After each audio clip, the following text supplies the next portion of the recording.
usually have speaker notes, but I'm a little bit less prepared today. So this is all up to the Holy Spirit to make this go smoothly.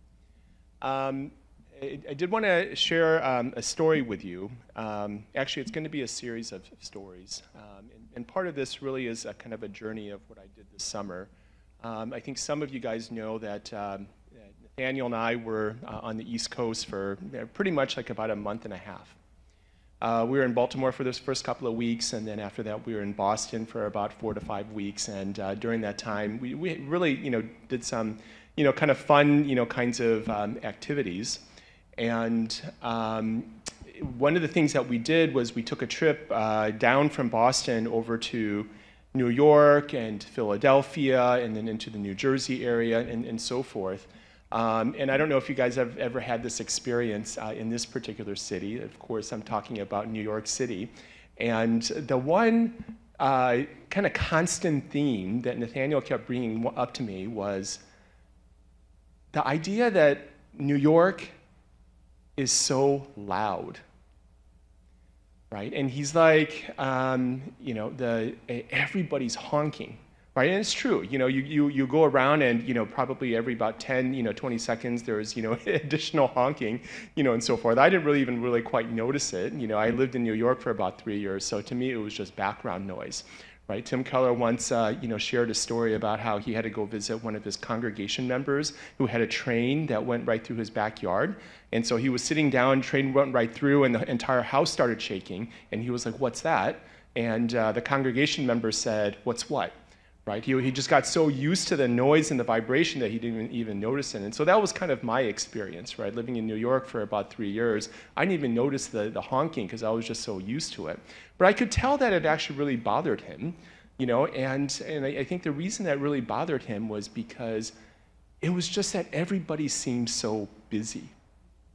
Right, and so New York is just kind of like that. So, during our trip, I actually rented a car, and so when I was, driving the car back, I had to go fill up the gas before I returned the car back to the rental agency and so forth. And so I had to turn left into the gas station, and so when you turn left, you have to slow down, right, in order to turn left. Apparently, the car behind me was not happy about me slowing down, and so of course, what did he do? He honked at me.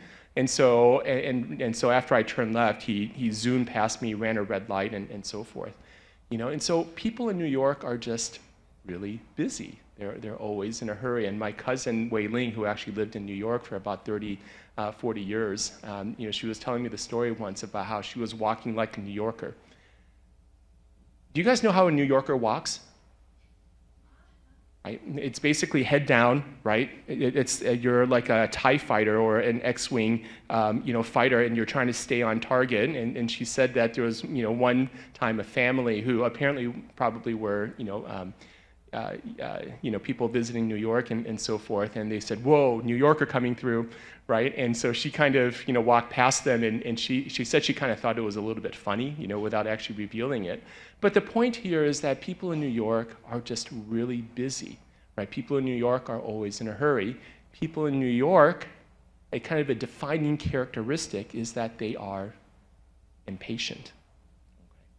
So that's the theme of what I wanted to talk about today. I'm going to personalize in a way, and I'm going to personalize in a way because this is a really key theme as it relates to my journey as a parent, and maybe more specifically my failures as a parent. So I'm just going to kind of provide that as a kind of a preliminary sentiment in regards to what I'm going to be talking about today. So we're going to go over this verse. You guys know this very well. It is the fruit of the Spirit. So why don't we read this together? Galatians 5:22-23. Here we go. But the fruit of the Spirit is love, joy, peace, patience, kindness, goodness, faithfulness, gentleness, and self-control. Against such things there is no law. Okay. So one of the things that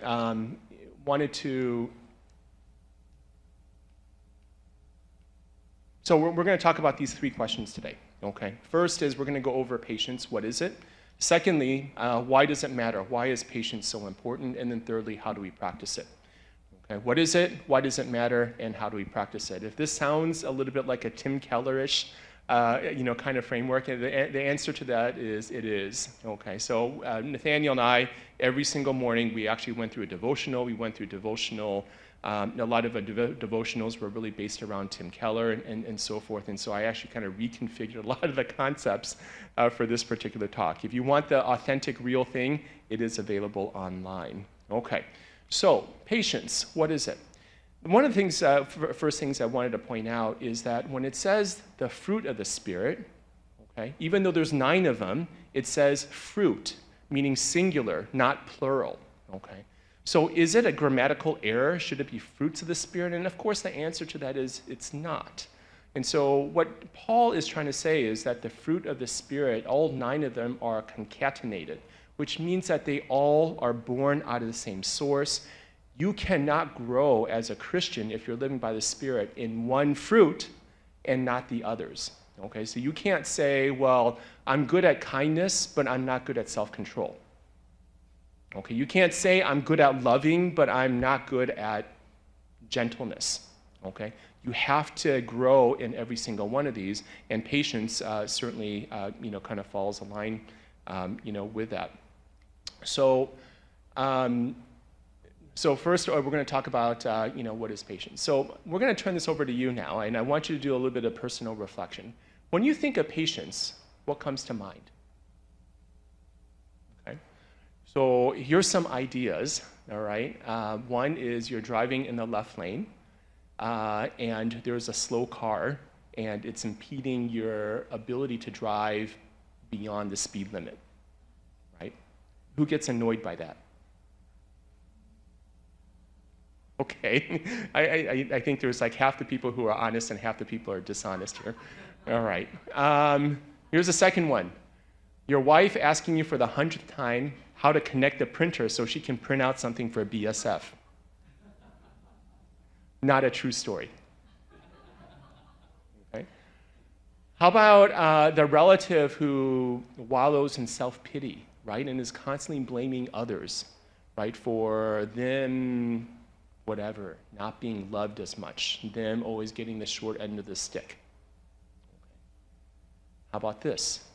Your kids, their room is messy, they don't put their clothes away, they don't put the dishes away, they haven't done their nasal rinse in 3 years, and they're about to go see their doctor. Right? Again, not a true story, okay? But, these are all circumstances that trigger something where now we're experiencing impatience, okay? So you guys, probably, I'm sure all have, your unique situations, your unique circumstances, and so forth. But we all have our triggers that make us feel impatient, okay? So in order to really kind of dig at the underlying concepts, the underlying foundations, the underlying source of our impatience, we do have to actually go back a little bit earlier in the prior part of this particular passage in Galatians. Okay, so let's read this together. Okay, so this is right before the listing of the fruit of the Spirit, Galatians chapter 5, 16 through 18. Here we go. But I say, walk by the Spirit, and you will not gratify the desires of the flesh. For the desires of the flesh are against the Spirit, and the desires of the Spirit are against the flesh. For those who oppose to each other to keep you from doing the things you want to do. But if you are led by the Spirit, you are not under the law. Okay. So I wanted to kind of bring us around to this particular concept, and I find this actually a very practical way of living, which is you think about in any kind of circumstance, in any kind of situation, there's always 2 choices. And the 2 choices are you can live by the Spirit or you can live by the flesh, okay? And in a way, it's really helped me to just kind of simplify that. If you're about to want to, I don't know, tell a lie or something like that, okay? You ask yourself, am I going to live by the flesh or am I going to live by the Spirit? Okay. You get exposed to something on the internet. Are you going to live by the flesh or are you going to live by the Spirit? Okay. You come across another situation where you are tempted to blow up or do something like that. Are you going to live by the flesh, or are you going to live by the Spirit? Okay. Now, when you live by the flesh, you can apply a certain degree of willpower. If you want to overcome a certain kind of addiction, okay, you want to be able to do, something that you know that you need to do. Yes, for a while you can use willpower, but eventually there is a limit to that willpower, and you're going to eventually tire out, and that willpower is no longer going to be sufficient. Okay. On the other hand, we as Christians can live by the Spirit, which means that we have unlocked, or Christ has unlocked the ability for us to truly overcome. Okay? And so this is, every moment, and so I think about this every single moment, multiple times during the day. Am I going to live by the flesh, or am I going to live by the Spirit? And only when we ask this question and choose to live by the Spirit, and we're going to come back to this, can we truly overcome impatience. Okay. So what is impatience? And we're going to talk about really two key points here. First is that sin is in the attitudes of the heart. Okay. So sin lives in the attitudes of the heart. It's just not the outward act. When we think about impatience, what we think about is that annoying phrase or that annoying comment that somebody made. Right? Living by, the flesh and being impatient means blowing up because they have annoyed, our child, our spouse, our friends, whatever it might be, annoyed us, in some way. But what we see here is that, if we kind of go back, this is actually another part of this passage, that the acts of the flesh are obvious: sexual immorality, impurity, debauchery, idolatry and witchcraft, hatred, discord, jealousy, fits of rage, selfish ambition, dissensions, faction, and envy, and so forth. Okay, and so impatience, is lumped into so many of these, where these are not just outward manifestations of sin, but these are sin that is rooted in something that is deeper, there's something that is more foundation, that is in our hearts. Okay. And so impatience is not, we think of impatience as, somebody who is impeding our path on the road and we want to honk at them and so forth. But impatience is actually rooted in sin that is an attitude of the heart. Okay? And so it's about grumbling. Okay? In James it says, do not grumble against one another so that you may not be judged. Okay? So now grumbling sounds a little bit harmless. Okay? It's like, oh my goodness, there he goes again. Okay? Oh my goodness, the room is messy again. Okay? Oh my goodness, there he is. He's not doing, my husband is not doing this again. Okay? It's like little bits of grumbling and so forth. And we think it's, kind of harmless.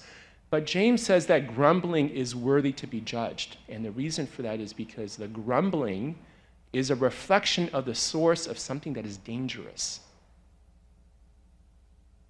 And it's dangerous, and we're going to get to in just a little bit why it's so dangerous. Because there is something that can be very damaging about that underlying grumbling, that underlying anger, that underlying impatience. Okay? Cain grumbled, okay? And, he said, what am I, my brother's keeper? And ended up in murder. David grumbled, okay? He said, why didn't I get that beautiful woman? And it led to adultery. The underlying attitude of grumbling is one in which you feel like you deserve something, you feel like you want something, and you are going to exert your control in order to make sure that you get it. Okay? So, we're getting to the point where, impatience, we're trying to dig deeper now. It's not just an outward manifestation. It's not just a little bit underneath that you're grumbling, but who are you grumbling at? And the real target of your grumbling is not other people. The real grumbling is, the target of grumbling is actually your impatience with God. In James it says, be patient therefore, brothers, until the coming of the Lord. See how the farmer waits for the precious fruit of the earth, being patient about it until it receives the early and the late rains. You also be patient. Establish your hearts, for the coming of the Lord is at hand. Do not grumble against one another, brothers, so that you may not be judged. Behold, the judge is standing at the door.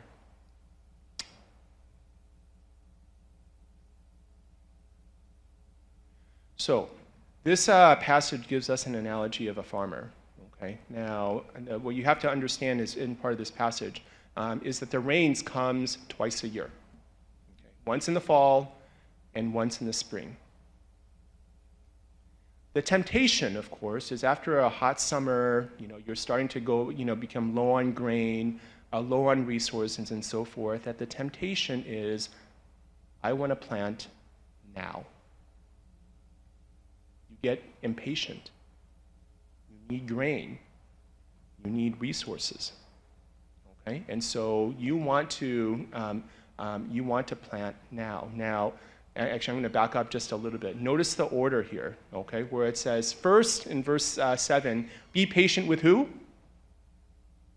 The Lord. Verse 8, then be patient because who's coming? The Lord. Only after that does it say, do not grumble against one another. Okay, so impatience with the Lord is much more foundational. Okay, we have to address that first if we ever want any kind of hope of being patient with other people. So now we get back to the farmer. Okay, so the problem here is that if you're impatient, you're going to plant now, and you're not going to have the kind of harvest that you expected. Okay, but you feel like you need to take things into your own hands. You need to be under control because I'm running low on resources. I need this particular outcome. And of course, the other temptation is just you're not going to act at all. Okay, you're like, I don't know when the rains are ever going to come, so I'm never going to bother planting. And both options are failures. Both options are wrong. Okay? So patience, and this is straight from Tim Keller, is a graciousness in the face of delayed gratification.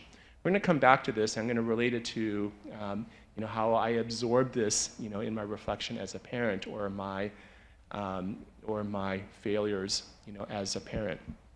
So I know I'm talking to a young congregation today, so I'm curious to see how this is going to go forward when I actually speak to the Mandarin group. Okay, but my son Nathaniel is now 17, okay, which means that I am acutely aware that I have 1 year left. 1 year left with him. I have 1 year left to prepare him. And the question that I don't think I've ever shared with anyone that I constantly ask myself is this. I go back and I think of all those little criticisms. Remember, Nathaniel, when he was younger, he was kind of clumsy. I remember one time he went to Hawaii, and we were sitting, at the dinner table, and he just happened to spontaneously fall off, and my comment, to him was, "Why are you falling off all the time?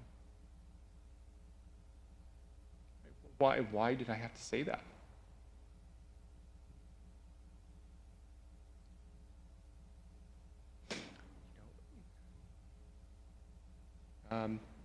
Even as he's 17, and it's a summer before his his senior year, and he's busy preparing for college applications and so forth, and nowadays it's like you have to win a Nobel Prize in order to get into college, and so of course there's a lot of strategy that's involved, and so, we're kind of going back and forth saying, use this essay for that prompt, use this essay for the other prompt. Why don't you take this essay, split it in half, use this part for that, use this part for that, in your activities list, why don't you, try to, narrate it, in a particular way and so forth. And so, we're going back and forth and doing a lot of strategizing and so forth. And one of the things I do ask myself constantly, and I've actually shared this with him to make sure that he keeps me accountable, is that as we're strategizing, that we are strategizing not because of the flesh, but we are strategizing because of the Spirit. And so, I'd say, when we do this, every other day or so, we'll have to, just remind ourselves, God is in control, and to Him be all the glory. But how many times, whether it's this or in other situations, where I reveal to Him my flesh, right? My motivation for something, is one in which was rooted in something that is worldly, something that is, drawn out of my flesh rather than, out of the spirit. How bad of an example have I been? And during the past, a month or so, when we were over on the East Coast, we, Nathaniel was working, extremely hard. He would wake up, he would do his devotional, and then basically just work until about 11 p.m. every single night. He was, really dedicated, and so forth. And there were times where I could see that his eyes were just glazed over.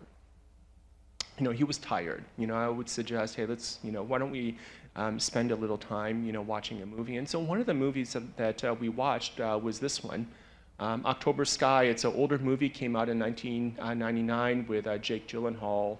Laura Dern is the actress over on the right side. I am curious, who here has seen this movie?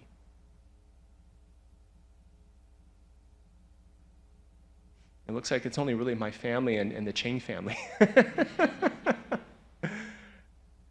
I'm going to tell you this now. Schedule it on your calendar. Watch it with your family. This is one of my favorite, recent movies. Something that is inspiring, something that is, uplifting. The idea of, redemption, the concepts of sacrifice. Those are the kind of movies that actually Nathaniel likes. He's not so into, things like Marvel and, lots of, flashing lights and so forth. He actually is the type of person who actually really wants to be inspired. And so there's so many rich themes in here. So, if you haven't seen this movie, I encourage you, just, schedule it, onto your calendar. Now, the theme of this particular movie is one in which there's a boy who has a dream. This is a true story, by the way, based on a true story. There's a book, and the boy dreams about being a rocket scientist. All right, he comes from a mining town in West Virginia, and that's what he really wants to be in the future. He wants to be a rocket scientist. His father, who's the foreman of the mining company and so forth, has a different dream for him. He expects his son to become a miner, and that's not what he wants to be. And so it results in in conflict, and there are disagreements. And so forth, because his father is trying to impose his will, onto his son.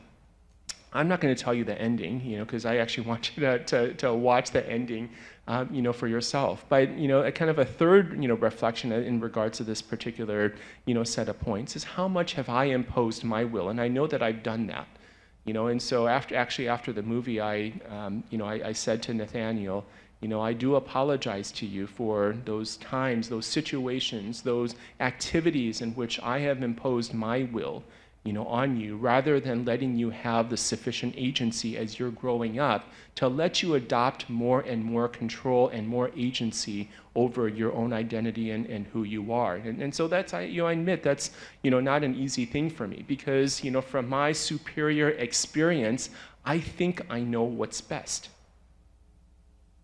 I want control.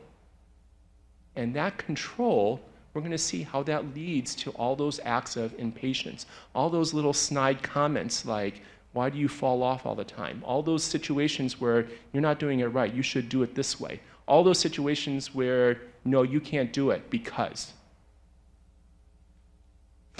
So, the problem with us trying to exert control when we're living by the flesh, rather than operating by the Spirit. I hope you don't recognize the way these phrases. I obviously personally do, but why haven't you done your quiet time yet? Is that living by the flesh or by the Spirit? I mean, the content is the Spirit, right? But the way that it's asked is by the flesh. If you were faithful, you would yada, yada, yada. It's guilt. Flesh, not spirit. Why aren't you more like yada, yada, yada? Guilt, flesh, not spirit. So, I do remember, there was, once where, my son, and he was crying and did share with me, where he admitted, I don't know how much of my faith is my own, right? Versus it's something that, I'm doing because, you and Ma expected of me. And it's a very vulnerable, a really important thing to say. And it is a question that not only he has to ask, but every single one of us has to ask. What is the underlying motivation? What is the source, of our faith? Is it truly just Jesus and the cross, or is it Jesus and the cross, and something else? And so,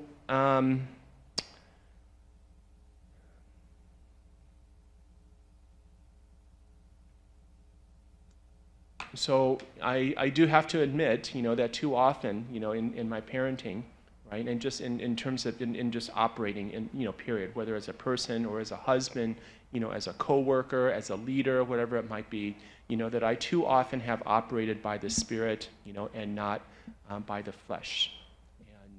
And, these are all these different ways where I recognize I do need to give up control, even though I find it extremely hard to.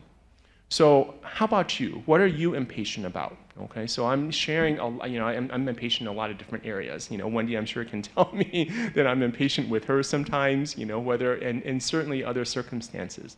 But who are you impatient with? And so that is, a personal exercise that I encourage, each of you to really contemplate. Is it your spouse? Is it your friend? Is it another extended family member? And so forth. Because once you recognize that, then you can start doing this digging, okay, where you can start to peel. Okay, I'm patient with this person because, and then you look at your underlying issues related to what is it that you're kind of angry about, and then and so forth. And we're going to get to for how we further uncover, how do we further peel the layer. Okay, so impatience. Ultimately is this: I don't trust God to achieve the outcome I want and when I want it. And so therefore, I am going to try to do what I need to in order to achieve that outcome. And the way that I do it, because it tickles a part of me that's a selfish, a worldly, a flesh full of desire, it comes out in a way where I'm going to tear you down. It's going to come out as guilt. It's going to come out as me blowing up. It's going to come out as attacking the character of the person rather than the problem. Okay? So we're going to get into why impatience is so dangerous. And so I just kind of alluded to it, how it's so often used to tear people down. So anger, and again, this is coming straight from the sermons or the set of sermons, that anger is the nuclear energy of the heart. All right? It can be used for incredible good. Anger in of itself is not a sin. Anger in of itself is not necessarily wrong. God, after all, is angry quite frequently, okay? And it's a righteous anger. Okay? If somebody you love is attacked or raped or something like that, of course you're going to get angry. That's a righteous anger.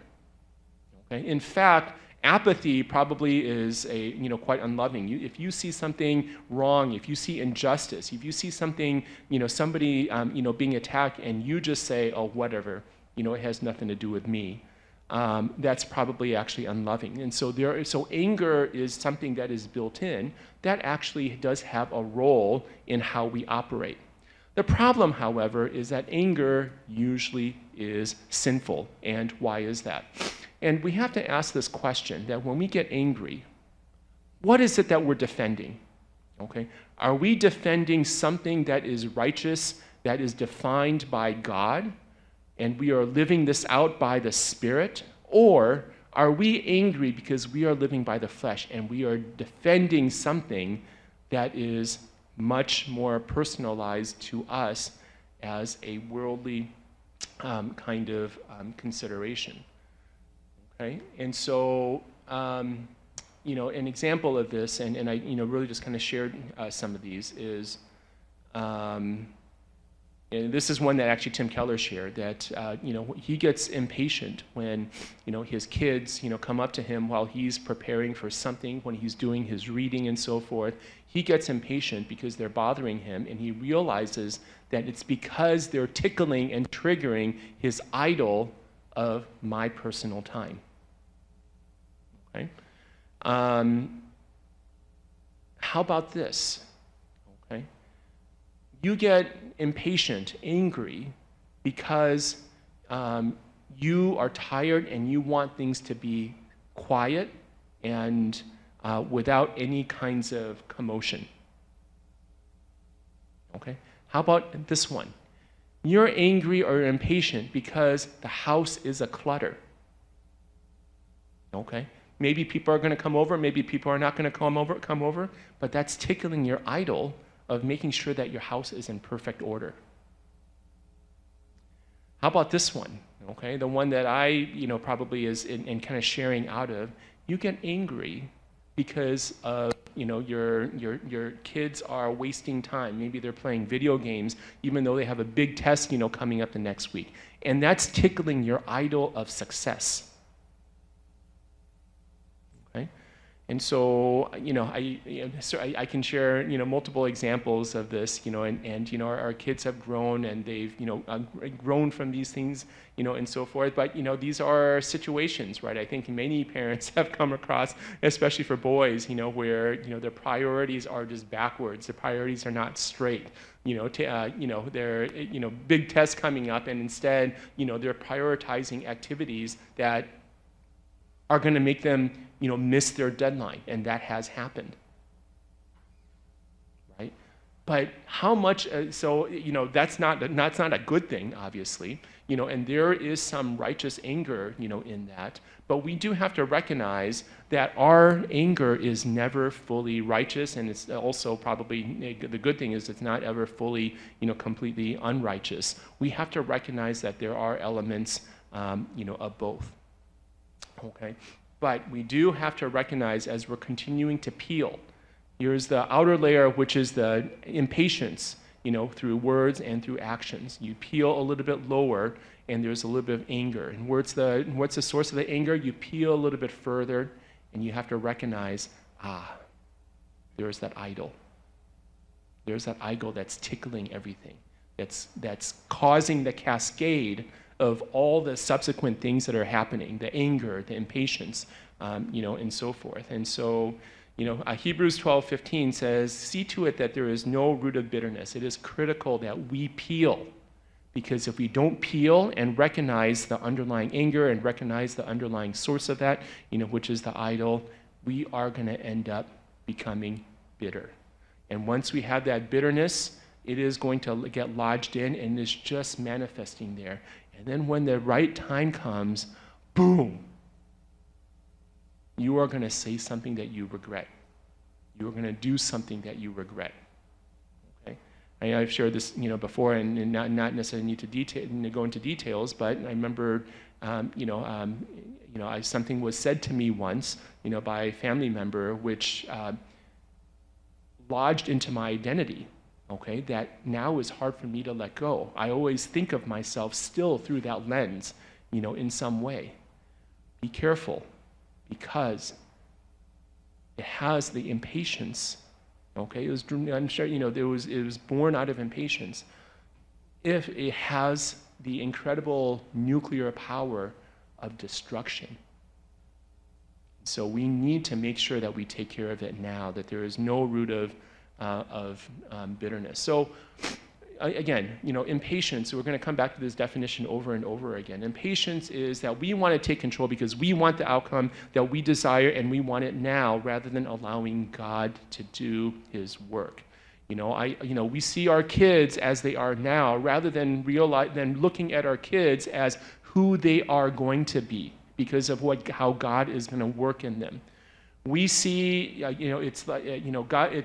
We forget that God sees us. Yes, and recognizes that we are sinful, but as Christians and we are redeemed, God sees us as a redeemed person. Why do we see our spouse? Why do we see our kids who they are now, rather than seeing who God intends them to be, who God is molding them to be, that they are clay, that God is molding them, and so forth. Why do we get so tempted to live in the flesh and to say, these are who they are, and they are always going to be this kind of person, and so forth, rather than saying, God is at work, and this is who God has designed them to be, and this is who they are going to be? We don't have that patience, and we need it. So why does God, tell us to wait? And it is because it is training. It's like Job, okay? Job suffered, right? But he was being trained. Because whenever we, get what we want, whenever we want it, we start to think of God as a genie, that he's in my back pocket, that whenever I need something, I just rub that genie lamp, poof, okay, and it's going to happen, right? And when that happens, what's going to end up happening is you become your own God, rather than really being able to exercise the humility to submit and to trust. So waiting is absolutely critical for our Christian journey. Okay, so there is a couple of things that's really important to clarify, however. And the first thing is that to recognize what patience truly is. So, patience ultimately, again, is trusting in God to allow him to do, in his own timing, to let his will play out rather than you trying to take control. However, there are a couple of things to keep in mind. There is real patience, and then there is fake patience. Okay? There's real patience, and then there is counterfeit. Okay? So one of the things that in the sermon series that Nathaniel and I went over, this is actually a really nice table, that for each of the fruit of the Spirit, there is a true definition, there is the opposite, and then there is a counterfeit. Okay, so let's take, for example, love. All right, love is a selfless serving for that person's own good without any kind of selfish or personal gain. Okay. The opposite is not hatred. The opposite is actually fear. Okay, it's using people. And the counterfeit of love is something that is superficial. You don't really love that person, but you show kindness to that person because you want something from them. That's the counterfeit. Okay. Gentleness. Here's another one. Okay. Gentleness. True gentleness is humility. The opposite, of course, is superiority. You think you're better than other people. And the counterfeit of gentleness is inferiority, where it's not coming from a place of true humility, where you know that you are valuable because you are a child of God, and God and Jesus gives you that identity and that value. You actually feel inferior, and that comes across as gentleness.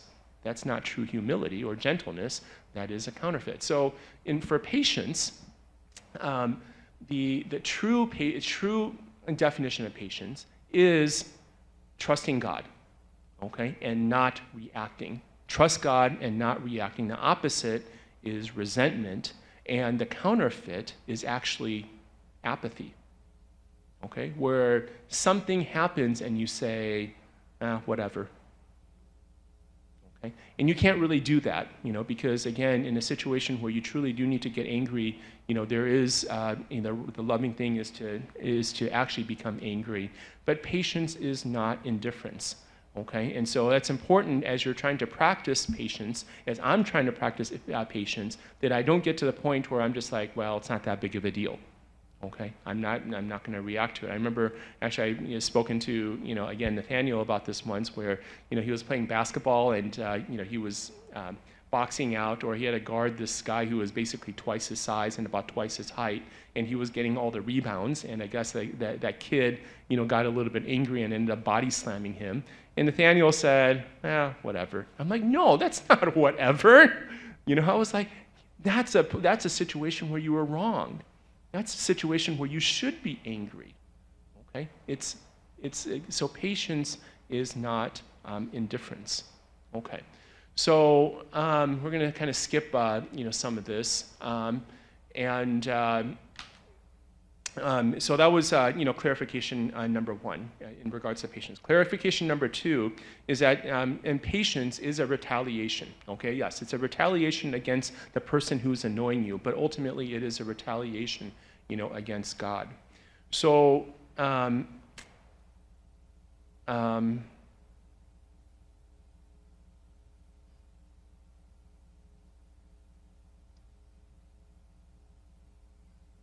okay, I'm going to tie up this section and we're going to move on to the next. So we're going to touch on this concept in just a little bit more in just a little bit. So again, this is John Newton. He's the author of and the composer of the very famous hymn, Amazing Grace, right? And he said this: everything is necessary that he sends, nothing can be necessary that he withholds. So again, it's just the concept that ultimately, living by the flesh goes against this. Living by the Spirit always means that we are fully trusting God, His outcome, and His timing. Can we do that? The answer is we can do it. But that question of, are you going to live by the flesh or are you going to live by the Spirit at every single moment? That is the question that we do have to ask ourselves in every single circumstance, all throughout the day. Okay, part 3. So how do we grow in patience? And we're going to go over 5, different kind of practical, somewhat practical, concepts here. So the first one is you have to admit your anger. Okay? Yes, I have a little bit of brewing anger about this, particular area. Okay, I'm angry that, the sink is always full of dishes and I'm the one who's always, having to wash it. Okay, angry that whatever it is. You guys, obviously can, fill in your own example. Okay. Number 2 is to understand the underlying idol. Okay, remember, we're peeling. Okay, I tend to react in this way. Now you peel. What is the underlying anger? Now we peel another layer. What is the idol? Okay, that underlies that particular anger. Then we channel it. Okay, we're going to kind of go over this in additional slides. And then we forgive it, and then we have to redeem and restore, not to achieve retribution. So first, you have to admit the anger. This is really critical. Anger hides. That's its nature. You don't really want. You kind of want to keep it inside and so forth, and just kind of suppress it, and so forth. But it does have to be addressed. One of the examples that was shared as part of the sermon series was a person who came back from the Vietnam War, and he was a prisoner of war. Very understandably, he has a resentment towards Asian people. And so during one of the counseling sessions, he said, I hate people who have black hair. I cannot stand them. That's a person who has an underlying anger that has not been addressed. There is a root of bitterness. And that person, is shackled, is imprisoned, by his own anger and colors the way that he operates, and so forth. And so we have to make sure that we spend time reflecting on our underlying anger in order to make sure that gets addressed and it does not become a root of bitterness. The second thing is to understand the underlying idol. Exactly what is it that I'm defending? Am I defending something that is righteous, defined by God and living in the Spirit? Or am I defending something living by the flesh because it's touching an idol of mine? He's playing video games when my idol is success. Okay? The house is a disaster. Okay, even though it's finals and everybody is really busy and so forth, and that's touching on my idol of making sure that everything is in order. Okay, so we have to again continue to dig to go into deeper layers and so forth and find the idol. The third thing is to channel it. Okay, so I think most of you guys have heard the verse over on the right side, which is, "Don't let the sun go down on your anger." Okay, and so this is actually a really wonderful thing for those who are newly married. I'm sure you guys have heard this and gone over it, and probably even adopted it. And so I think we certainly in my family have really emphasized the necessity of this. Okay, Because if you don't address the issue right away, again, that's an anger that's going to start brewing, and you develop that root of bitterness and so forth. And so one of the key concepts here that's really important is to address the problem and not attack the person.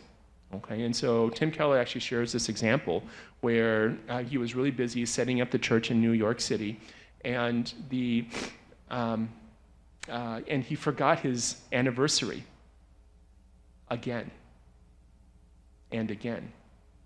Okay, and he said that his wife Kathy has reacted in two different ways. Okay, one way is, there you go again. I'm obviously not that important to you. You obviously don't love me. You always forget, okay? And that's one way that she's, reacted, and she admits that's out of her flesh. The other way that she has reacted is, you're busy, and you're doing God's work. However, I have to admit that when you forgot my anniversary, I feel hurt.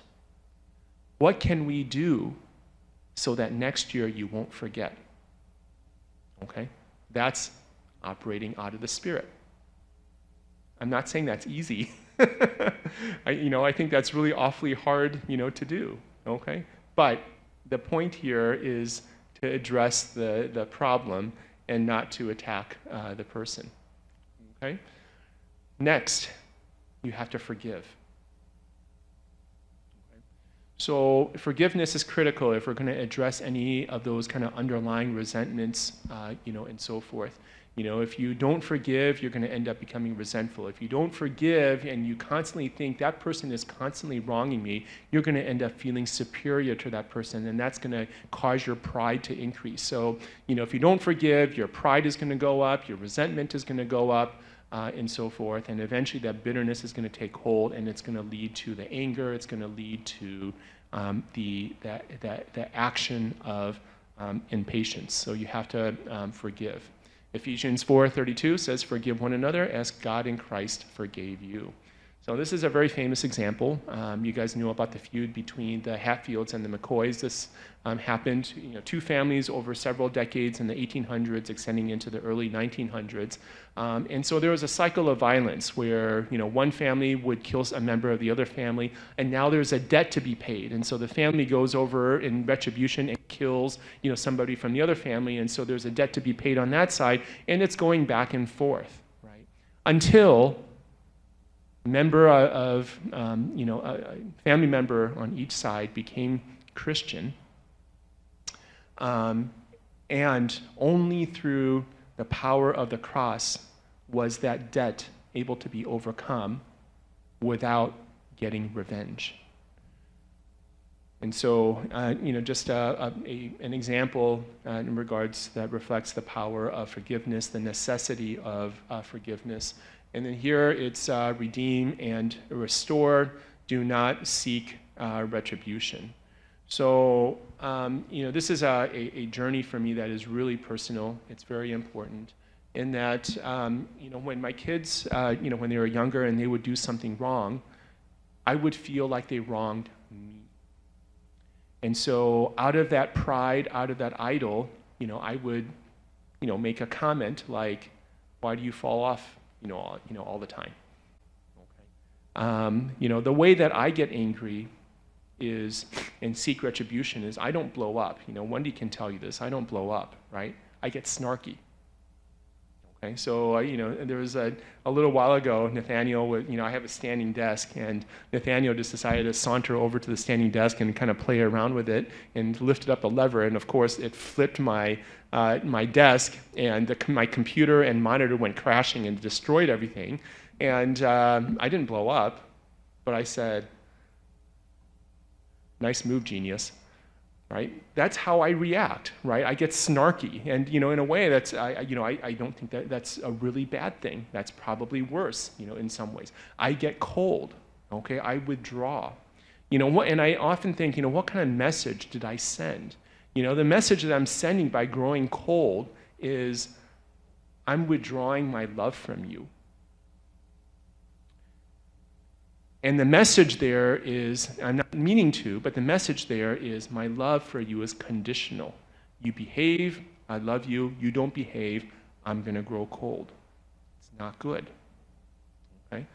And so over time, and I've shared this explicitly, and I do this, actually over and over again. I do repeat this, is, whenever my kids, do something wrong, I now start with, I am not here to condemn you.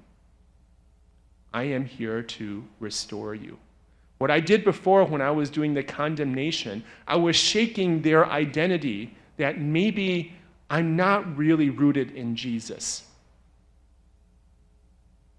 Right? I shake that foundation. But when I focus on restoration, they do something wrong, I'm here to restore you. I'm here to restore you in the identity of Jesus. And so I've had to make that, conscious decision. I wish I knew that much younger.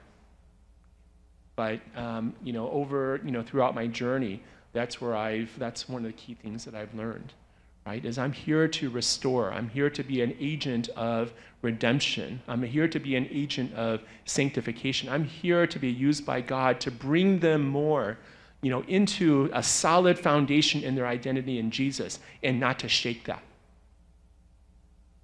And, why do I expect my spouse, my kids to be perfect, right? Why do I need to see them as who they are now with their flaws and my flaws? Why can't I see them as I should see them, in that they are a child of God, and God is redeeming, and God is sanctifying them, and to see them for who they are, who they will be. Because we're all being pruned, and I'm being pruned as well, in my, imperfections and so forth. Even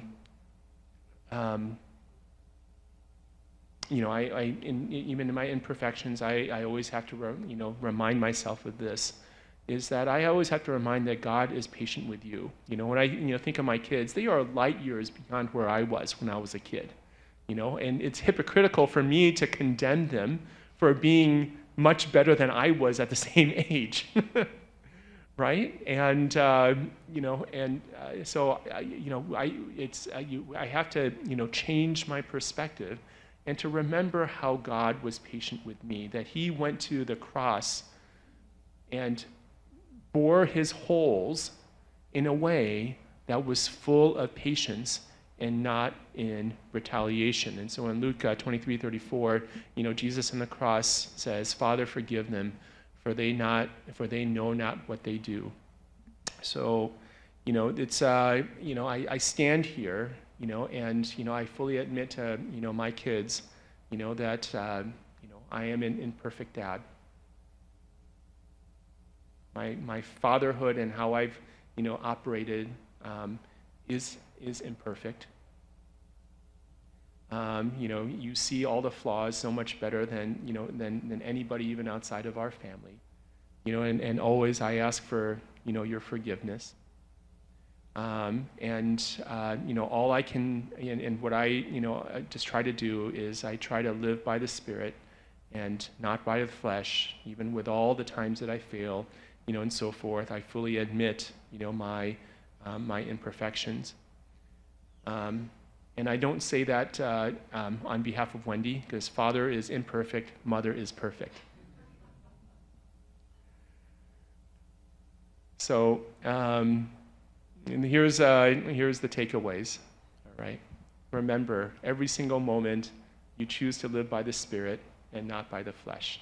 So in that moment, when you feel like you want to lash out, you want to say something, here's another example. I think we have a little bit of time, but there was one time. I'm not sure we had kids yet, but it was Wendy and I was playing board games with Wendy's cousin Mimi, and we were playing a board game, and Wendy and I were having a little disagreement on the side. So I'd be playing the board game, and then Wendy would say something back to me, and I'd move a piece, and I'd say something back to Wendy, and it went back and forth a few times.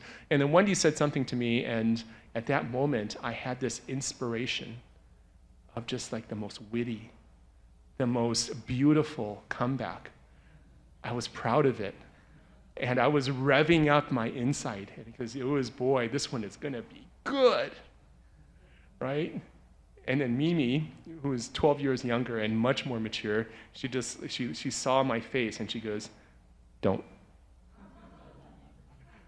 And so I let it go, okay? And so I actually shared that with Mimi, somewhat recently, and we had a really good laugh about it. I don't even remember what it was. It wasn't that big of an issue, but it was obviously a very wise thing from a much younger person. So in that moment, when you want to be impatient, you just pause and don't retaliate, okay? The meaning of the Greek word for patience is actually long-tempered, not short-tempered, long-tempered. So you adopt that as a core way of how you operate. Long-tempered. Pause and don't retaliate. The second thing is pause and remember to show grace. That you also are imperfect. That you've also done those wrong things. That Jesus showed you grace without retaliating.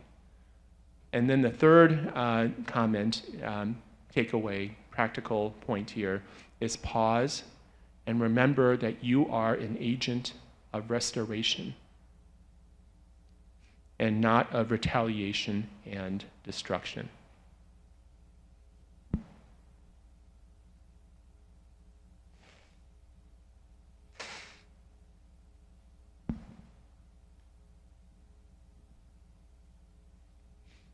And so here's our final thesis. Patience with people flows out of patience with God, and patience with God flows out of the cross, where you see how patient God has been with you.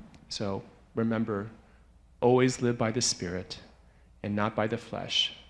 It's as simple as that. Every moment of our day, whenever we come across a situation of a decision point, a temptation, whatever it might be, always remember Spirit and not flesh. Thank you very much.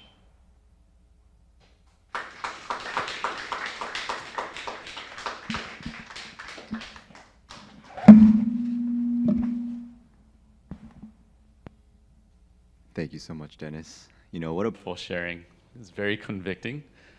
As a father of 2 young children, well, and a baby, it's very convicting. I think a lot of times, you just think about your own life. A lot of times, the impatience and anger, they come out of these situations that are, these are not, as you get older, you're used to, like if you're at work, or with your colleagues or friends, you're used to, a certain standard of, etiquette and everyone getting along and being professional. But then, when you are, with the company of younger people earlier in their walk, a lot of times because they're still learning, they actually push a lot of your buttons. But really what those situations are, this is actually an opportunity for you to guide them and help them to develop. But a lot of times, even though we do want to help them live to a certain standard or correct certain bad habits, a lot of times we get in the way of that. I remember the parenting series that Dennis's group went through, and one of the chapters, which has stuck with me ever since, is that a lot of times, with parenting, something suboptimal happens, and you want to correct it. And it's good to want to correct it because that's God showing you that, hey, this is an opportunity where you can speak truth into their life. But a lot of times we bring in our own impatience, our own anger. Dennis is saying that anger hides. And yes, they should be going to bed, or yes, they should be cleaning up. But instead of using that opportunity to speak truth and love into it, you inject your own impatience, they're intruding on my free time, why can't things just go smoothly? I'm used to that at work and with my colleagues, and instead of making a wonderful learning experience, you make it into something destructive. You might say something out of anger that instead of building up, you actually done the actual opposite. So convicting. And, I encourage you guys that anytime in your lives, as Dennis has encouraged us, we got to peel back the layers. If there's something that's really bothering you, it probably is a good thing, because that's probably something that's wrong. But the question that we always have to ask is, well, when I'm responding to it, am I wrapping up my anger in something that looks good? Like, hey, I just want you to, you know, live better, but you're actually just dumping your anger on them and wrapping it up in like, I'm trying to help you, you know, kind of thing. And then you ruin a great opportunity that God has, you know, given to both of you. So thank you, Dennis, for your wonderful sharing. So, you know, welcome again to our, you know, Sunday worship. And right now we just want to take the opportunity to recognize any, you know, first-time visitors, so we can all come say hi to you and get to know you better. So anyone on my left side first?